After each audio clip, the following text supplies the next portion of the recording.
আজকের ফার্স্ট যে লেসনটা হবে পেন্সিল স্কেচের ওপর, ঠিক আছে। এখানে আমরা বেশ কিছু স্ট্রোকস নিয়ে আলোচনা করব, বেসিক স্ট্রোকস এগুলো, যেগুলো যারা পেন্সিল স্কেচ করে তারা এই স্ট্রোকগুলো সম্পর্কে জানে, কিন্তু যারা একদম বিগিনার্স তাদের জন্য একটু জেনে রাখা দরকার। তাই এই স্ট্রোকগুলো আলোচনা করব এবং এগুলো খুব প্র্যাকটিস করা দরকার, প্র্যাকটিস প্রচণ্ড পরিমাণে করা দরকার। তাহলে কিন্তু হাতের লাইনের ইমপ্রুভ হবে, স্ট্রোকের ইমপ্রুভ হবে এবং পরবর্তীকালে যে কোনো রকম শেডিং করতে গেলে সেগুলো খুব কাজে লাগবে, ঠিক আছে। তো ফার্স্টে আমরা শুরু করছি। ফার্স্টে যে স্ট্রোকটা খুব ইম্পর্টেন্ট সেটাকে আমরা বলি হ্যাচিং। নামটা খুব কমন, অনেকেই শুনে থাকবে। তো আমি ফার্স্টে তোমাদের একটু দেখিয়ে দিচ্ছি কীভাবে এই হ্যাচিংটা করে, ঠিক আছে। দেখো, এরকম স্ট্রোকটা হবে এরকম। এই যে স্ট্রোকটা আমি করছি এটাকে হ্যাচিং বলে। এরকমভাবে খাতার পর খাতা রাফ পেপার নিয়ে তোমাদের প্র্যাকটিস করতে হবে, ঠিক আছে। এই এরকমভাবে, ঠিক আছে। এটা হচ্ছে হ্যাচিং। পরপর পরপর পরপর পরপর এরকমভাবে কন্টিনিউয়াস প্র্যাকটিস করে যাবে। চেষ্টা করবে এই যে গ্যাপগুলোকে মোটামুটি সেম রাখার, একদম সেম হয় না কিন্তু কাছাকাছি সেম রাখার, যাতে একদম ব্যাকাতারা না হয়ে যায়, ঠিক আছে। এরকমভাবে কন্টিনিউয়াস প্র্যাকটিস করে যাবে, যেরকমভাবে আমি করে যাচ্ছি দেখ। তো এইভাবে যত প্র্যাকটিস করবে তত কিন্তু হাত খুলবে। খুব ইম্পর্টেন্ট স্ট্রোক, এটা প্র্যাকটিস করাটা খুব দরকার। তো এরকমভাবে প্র্যাকটিস করবে, এটাকে হ্যাচিং বলে। আমি এখানে লিখে দিচ্ছি পাশে, ঠিক আছে, তাহলে তোমাদের বুঝতে সুবিধা হবে যে এটাকে কী বলে, ঠিক আছে। হ্যাচিং, এটা হলো হ্যাচিং। এরপর যে স্ট্রোকটা খুব ইম্পর্টেন্ট সেটা হচ্ছে ক্রস হ্যাচিং। মানে সাপোজ ধরো আমি এরকম দিয়েছিলাম, এবার আমি এটাকে রাখছি সেম এরকম,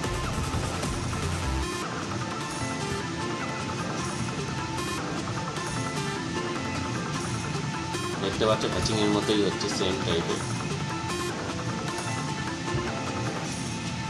সেম প্র্যাকটিস হয়ে যাচ্ছে কিন্তু আবার একই জিনিস। ভালো করে প্র্যাকটিস করতে হবে, ঠিক আছে। এবার আমি এটাকে ক্রস করছি এরকমভাবে, তাই জন্য এটা হচ্ছে ক্রস হ্যাচিং। এটাও খুব ইম্পর্টেন্ট স্ট্রোক। যে কোনো সময় আমাদের যে আমরা এরপর পোর্ট্রেট করি, ল্যান্ডস্কেপ করি বা যে কোনো স্টিল লাইফ করি, সেইগুলো করার জন্য কিন্তু এই স্ট্রোক প্রচণ্ড প্রচণ্ড ইম্পর্টেন্ট, ঠিক আছে। এই ডিস্টেন্সগুলো চেষ্টা করবে ইকুয়াল রাখার, ঠিক আছে। একরকমভাবে এক রিদিমে এক অ্যাঙ্গেলে, সেটা খুব ইম্পর্টেন্ট, এক অ্যাঙ্গেলে যেন স্ট্রোকটা হয়, ঠিক আছে। তাহলে কী হবে, এরকমভাবে স্ট্রোক করলে দেখো এই যে ক্রস একটা এফেক্ট তৈরি হচ্ছে, তাই জন্য এটাকে বলছে ক্রস হ্যাচিং। আমি এটাকেও পাশে লিখে দিচ্ছি তোমাদের বোঝার সুবিধার জন্য।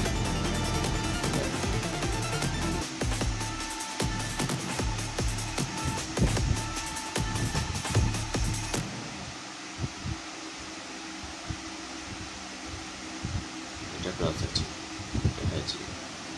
এরপরে যে স্ট্রোকটা আছে সেটাও এর সঙ্গে রিলেটেড, সেটা হচ্ছে ক্রস হ্যাচিং 3 ডিরেকশন, মানে 3টে ডিরেকশন থেকে ক্রস হ্যাচিং, ঠিক আছে। দেখো ফার্স্ট আমরা করেছিলাম হচ্ছে এটা, আবার একই জিনিস। দেখো কতবার তোমাদের এগুলো যদি করতে থাকো একই জিনিস অনেকবার করে প্র্যাকটিস হয়ে যাবে। ক্রস হ্যাচিং, হ্যাচিং করলাম, ক্রস হ্যাচিং করলাম। এবার আমরা প্রথমে হ্যাচিংটা আবার করে নিচ্ছি।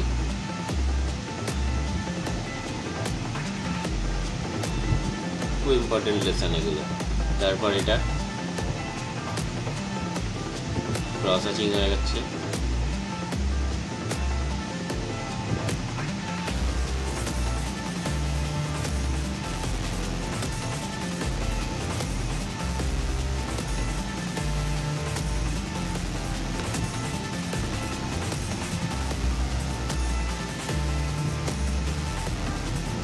এরপর যেটা থার্ড ডিরেকশন আমরা ইউজ করব, ঠিক আছে, সেটা হচ্ছে এটা হলো এবার একটা এরকম ডিরেকশন ইউজ করব।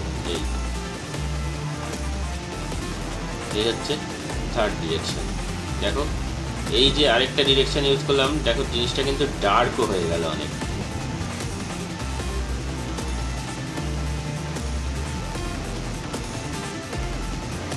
দেখতে পাচ্ছ কতটা ডার্ক হয়ে গেল জিনিসটা। ফার্স্টে হ্যাচিংটা দেখো আর থার্ডে এটাকে দেখো, এটা আর ওটার মধ্যে কিন্তু ডার্কনেসেরও অনেক ডিফারেন্স রয়েছে, বুঝতেই পারছো। দেখো এটা হচ্ছে একদম লাইট টাইপের একটা স্ট্রোকটা রয়েছে, তার থেকে এটা একটু ডার্ক হয়েছে, তারপর এটা দেখো আরও ডার্ক হয়ে গেছে। তাহলে কতটা ডিফারেন্স হলে বুঝতে পারছো। এটাকে হচ্ছে ক্রস হ্যাচিং 3 ডিরেকশন।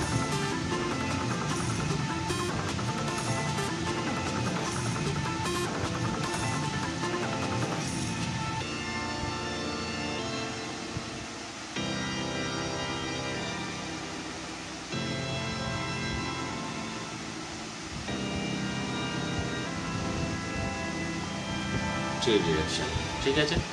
এরপরে একটা যেটা আছে সেটা হচ্ছে স্মাজিং। আচ্ছা, এই সবগুলো করার জন্য আমি এখন ইউজ করছি 4B পেন্সিল, ঠিক আছে। তোমরা চাইলে পরে অন্য পেন্সিলে ইউজ করতে পারো, ঠিক আছে। তো আমি আপাতত 4B পেন্সিল দিয়ে ইউজ করছি। তো এরপরে দেখো আমি যেটা করব সেটা হচ্ছে স্মাজিং। তো এটা হচ্ছে কিছুটা এরকম, আমি ডার্ক রাখছি।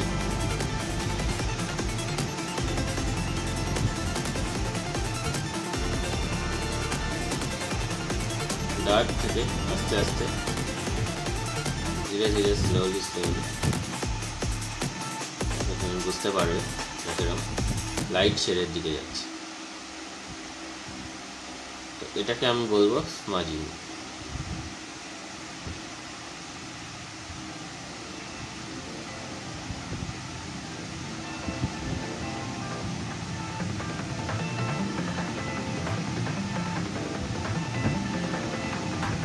কিন্তু ডার্ক থেকে গ্র্যাজুয়ালি লাইটের দিকে যাবে, নাকি হুট করে লাইট হয়ে যাবে। হ্যাঁ, দেখতে পাচ্ছি এটা কিন্তু স্লোলি লাইট শেডে পরিণত হচ্ছে।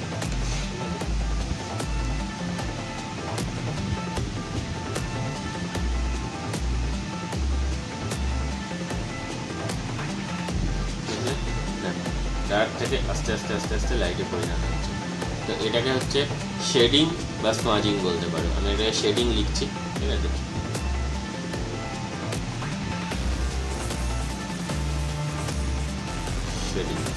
ঠিক আছে। এবার এটাকে যদি আমি এরমভাবে দেখো আঙুল দিয়ে স্মাচ করি, এটা হয়ে গেল স্মাচিং, সফট হয়ে গেল। তার থেকে লাইট সফট হয়ে গেল, এটা হচ্ছে স্মাচিং, ঠিক আছে। শেডিং, সেটাকে আস্তে আস্তে আমি স্মাচ করে দিলাম আঙুল দিয়ে, তাই হয়ে গেল এটা স্মাচিং। তাহলে বুঝতে পারলে এরকমভাবে একটা এই স্ট্রোকগুলো হলো, ঠিক আছে।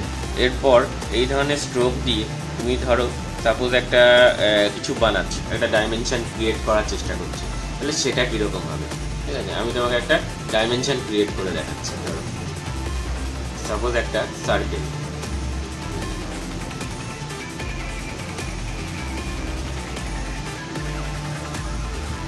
সার্কেলে আমি ফার্স্টে এই যে স্ট্রোকটা আছে একদম প্রথমে যেটা করেছি হ্যাচিং, সেটা করে নিচ্ছি, ঠিক আছে। প্রথমে লাইট করে পুরোটা করে নিচ্ছি আগে।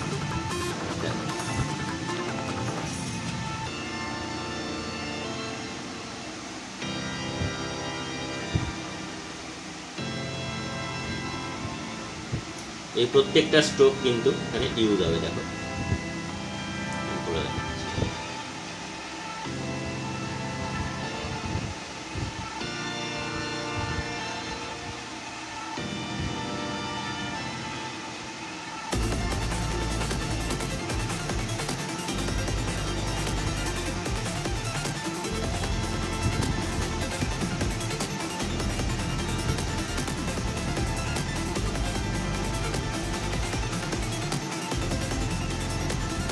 ঠিক আছে।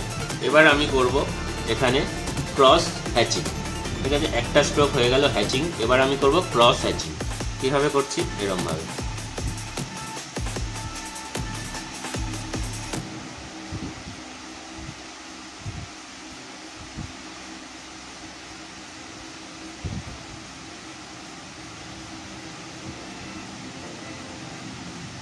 একটু অ্যাঙ্গেলটা চেঞ্জ করে দিলাম, এটা ক্রস হ্যাচিং। যত উপর দিকে যাচ্ছি হালকা করে দিচ্ছি আমি আবার, ঠিক আছে। এটাও কিন্তু একটা ব্যাপার, খেয়াল রাখতে হবে।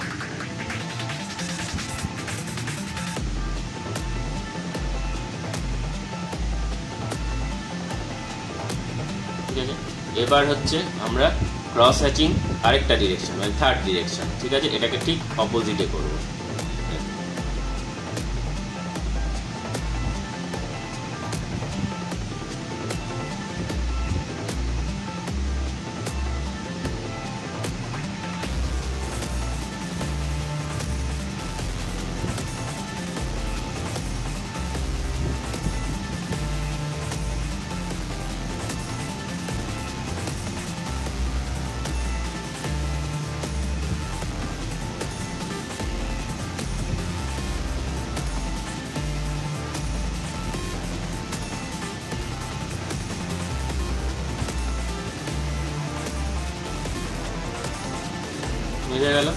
এবার করব আমরা এর একটা শ্যাডো নিচে, ঠিক আছে, সেটাকে ঠিক এর নিচ থেকে দেখো আমরা যেরকম শেডিং করেছিলাম, শেডিংয়ের সাথে সাথে স্মাজিং, এখানে নিচটা একদম ডার্ক থাকবে, যত দূরে যাবে আস্তে আস্তে হালকা হয়ে যাবে শেডিং হচ্ছে।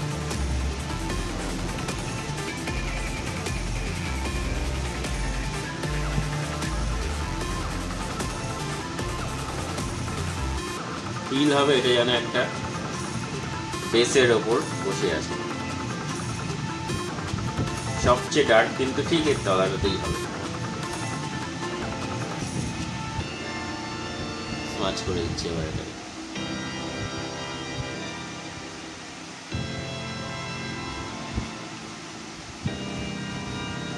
ঠিক আছে, দেখতে পারলে দেখো মনে হবে একটা ফিল হবে এটা একটা বসে আছে, একটা বল কিছুর ওপর যেন রয়েছে।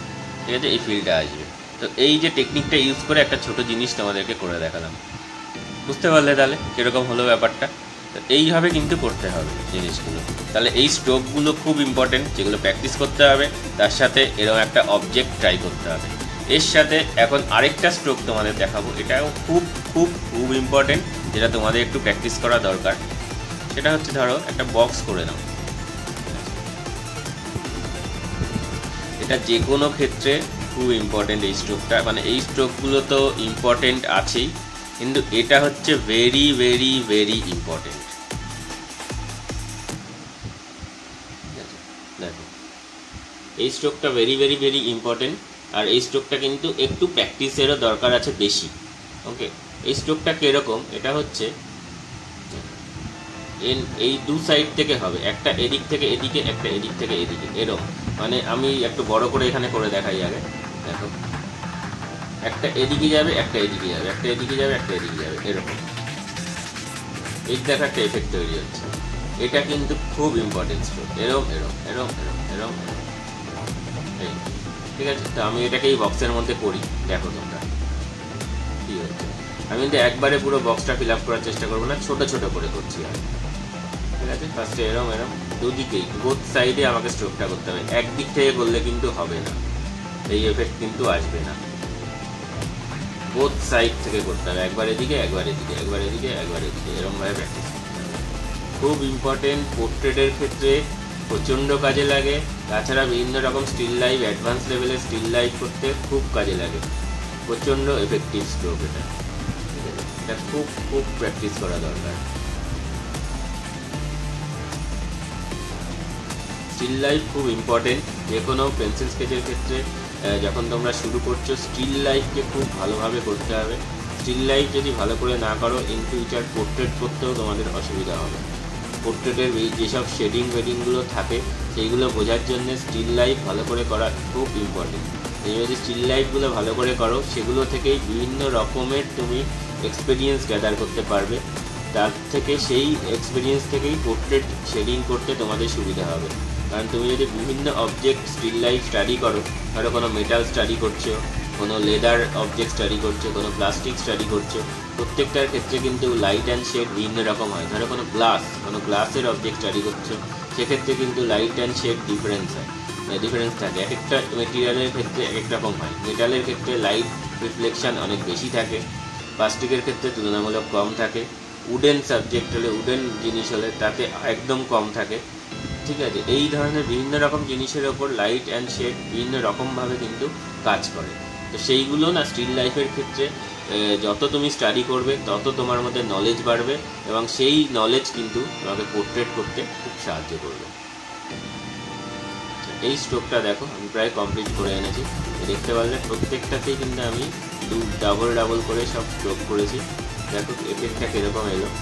এই এফেক্টটা খুব ইম্পর্টেন্ট, এটা আগে বারবার বলেছি, আগেও বলছি, বারবার করবে একই জিনিস, যে খুব ইম্পর্টেন্ট। এটা প্র্যাকটিস করবে, এটা যত প্র্যাকটিস করবে তত ভালো হবে। এরকম আমি বক্স করে দেখো, এই যে এফেক্টটা তৈরি হলো তোমাদের ক্লোজে নিয়ে গিয়ে যদি দেখায় বুঝতে পারবে কীরকম এফেক্ট তৈরি হয়েছে। আমরা দূর থেকে হয়তো অনেক সময় বুঝতে পারবো না, এই যে ক্লোজে দেখো কীরকম এফেক্ট তৈরি হয়েছে। সবগুলোই একবার দেখে নাও। এই যে সার্কেলটা করেছি, এই যে হ্যাচিংগুলো করেছি, আমি হ্যাচিং অ্যান্ড শেডিংগুলো করেছি। তো এই সবগুলো প্রত্যেকটাই খুব ইম্পর্টেন্ট, তার মধ্যে এটা বেশি ইম্পর্টেন্ট, এটাকে বেশি করে প্র্যাকটিস করবে। ঠিক আছে, চলো আজকের লেসন এই অবধিই থাক। তোমরা প্র্যাকটিস করতে থাকো, প্র্যাকটিস করে আমাকে দেখাও, আমার সঙ্গে শেয়ার করো, আমি নিশ্চয়ই তোমাদের রিপ্লাই করব। ওকে, চলো টাটা।